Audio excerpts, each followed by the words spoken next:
Howdy, partners, and welcome to my Media Museum.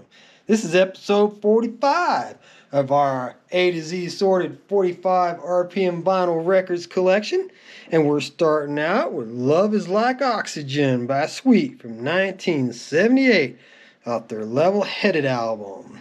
Love is like oxygen. You get too much, you get too high. Yeah, I had this on cassette tape, and years ago I went to transfer it to the computer so I could burn it to a CD. And I was really disappointed that the pressure pad had fallen off, so I had to do some repair work on that.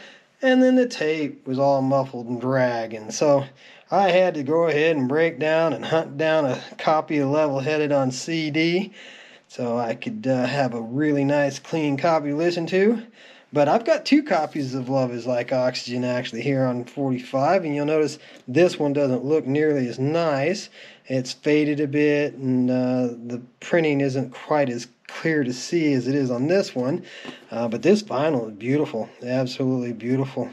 But again, it's the 45 RPM version, as we were discussing in the last episode, how they would cut down songs to put them out on 45s. And it's considerably shorter than the album version. And the B-side being Cover Girl, it's the exact same B-side as on this other one. You'll notice at least this one's centered up better, whereas that one's almost into the opening. But doesn't affect the play, of course, in any way whatsoever. And I wanted to touch on a Styx from the last episode, but we're going to go ahead and look at the Sweets that we have before I do that. So here we've got Ballroom Blitz, which is another great song from Sweet. They had a number of good songs that got covered by other bands. Love is Like Oxygen, I don't ever remember being covered by anyone else, but Ballroom Blitz got covered by Crocus. Action, which is what we're going to look at next, got covered by Def Leppard. Fox on the Run got covered by Ace Frehley on one of his releases. So they were really popular back in the 70s, did a lot of really great commercial songs, and they've had quite a few covers made of them that you may actually be more familiar with the covers than the originals if you weren't actually exposed to Sweet back in the day. But Ballroom Blitz, great song, and Crocus's cover is just rocking. The B-side of this is a song called Restless. Now we're going to look at that Action, which I just mentioned a minute ago. Def Leppard did a cover of this song. I think it was just on their greatest hits. I don't think they put it on one of their albums. I think they added it as a new track on a greatest hits. But either way, they did do a cover of it.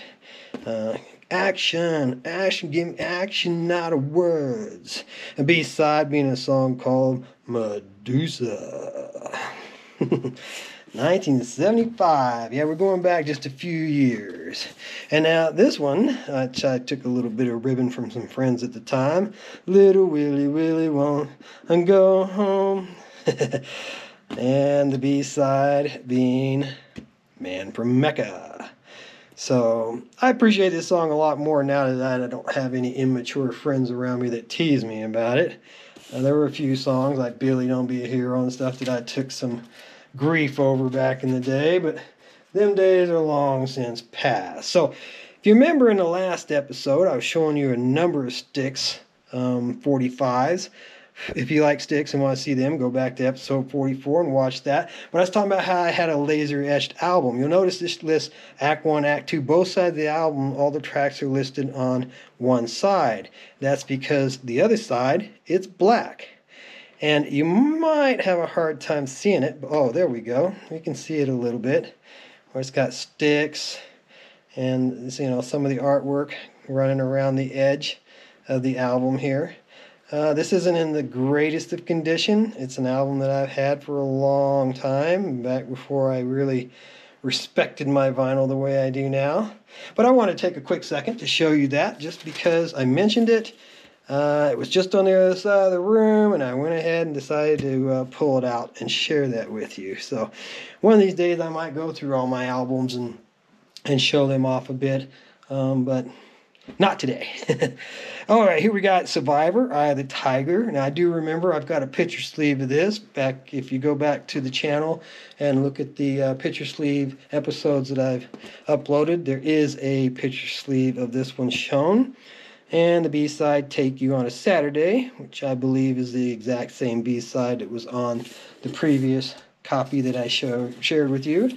But here we've got another picture sleeve here, which may or may not be a duplicate from before. The search is over. I may have already shown this picture sleeve off as well. It does look extremely familiar to me, and it may be covered in that series as well. But there it is again for you, just in case. And there's the label, and you can see we've got some of that glue issue again. It's not stackerware. You can see it. There's no wear on that label at all. That label looks perfect. But when you get down, you get that white coloring coming through on the black. I seem to have ran across quite a few of these lately that are like that. So it's got to be the glue, like the Activision Atari games. You can buy a brand new unopened mint copy now, open it up, and the label looks terrible because the glue over time bled through the paper and just makes it look bad. But anyways, it's the singer, not the song, being on the B side of that. And not sure if that's a remake of the... I seem to remember the Moody Blues doing a song like that, but I don't think that's a remake. I think Survivor...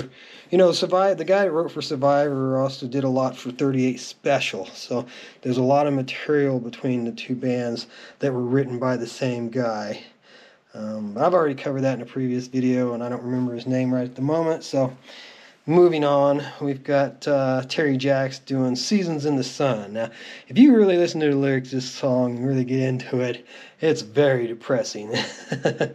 We had joy, we had fun, we had seasons in the sun. But the guy's dying of something, and the song is his farewell to his family and friends. And yeah, it's really a sad, depressing theme, but it's a great song. It's a really well done song. In 1974, I remember it well. This has a B-side, I Put the Bone In, which sounds kind of nasty, but I don't know what he's actually referring to. But I've got 2 copies of it here. Neither one of them is my original from when I was a kid. I did have this, but the B-side is the exact same. Put the Bone In, just not as nice a looking copy there. And yeah, a lot of my vinyls that I had from my childhood came up missing. I left a lot of stuff in my mom's garage when I moved away from home, and then years later when I went back to get it, it wasn't all there. So these are the things that happen sometimes. But I know I had some 45s in my original collection that I do not have anymore, but I've got a good chunk of them, and they were all blended into this A to Z collection. So all my originals have been covered in this series of the A to Zs, or at least the ones that I still have. Here we've got Three Dog Night. Absolutely love Three Dog Night. Just an old-fashioned love song. And one thing that's interesting about Three Dog Night, they were a great they were a great band that did some really awesome music, but they wrote practically nothing. They bought songs, produced them, and put them out on their albums. So this is a case kind of like with Elvis, where they were great artists, but great performers, but not necessarily creators of the music that they actually performed and shared with the world. So just a little bit of tidbit there. I like Three Dog Night a lot. I respect them. But yeah, they didn't write a lot of their own material. They mostly bought songs and produced them. B-side being a song called Jam. And last I heard, if you go see Three Dog Night in concert now, there is not a single original member in the band, which I personally don't really subscribe to. I don't like that idea one bit. It's okay changing members over the years and stuff, but when you get to the point that you don't have a single original member, then you're just a tribute band at that point. Licensing the name doesn't qualify in my book. So if I go see an old band, I want to see, at least a couple of original guys be in it.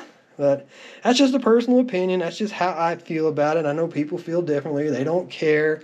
But if you're a tribute band, be a tribute band. Don't try to pass yourself off as the original. That's just not right. It's false advertising, man. All right. Enough with that little rant there.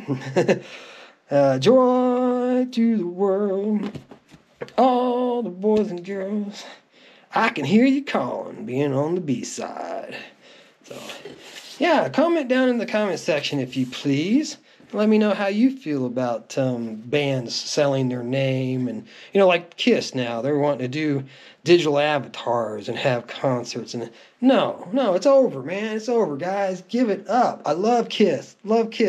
But I don't want to see digital avatars. I don't want to see no hologram shows either, dead guys, I love Ronnie James Dio, but the idea of going and seeing a hologram concert of an old performance being projected on the stage, no thank you. I don't want to see that. That's, there's a time, the time is gone, let it be. So, here we got another Joy to the World, and this B-side being the exact same, I Hear You Calling. And I know the reason I was going to show this off is because you can clearly see the different font on that. It's a different printing. It's even got different numbers on them. So you see the Joy to the World there. You'll see the original one here just had a short D4272, and this one's got 45 D4272. So there are some slight differences in the labels there, and that's what I was going to show you off, but I got a little distracted talking about other things. Shame on me. So we're going to go ahead and just wrap that episode up right there. And we'll pick up with some more Three Dog Night in episode 46. If you care to come back and spend some more time with me, that's where we'll begin. Have a wonderful day.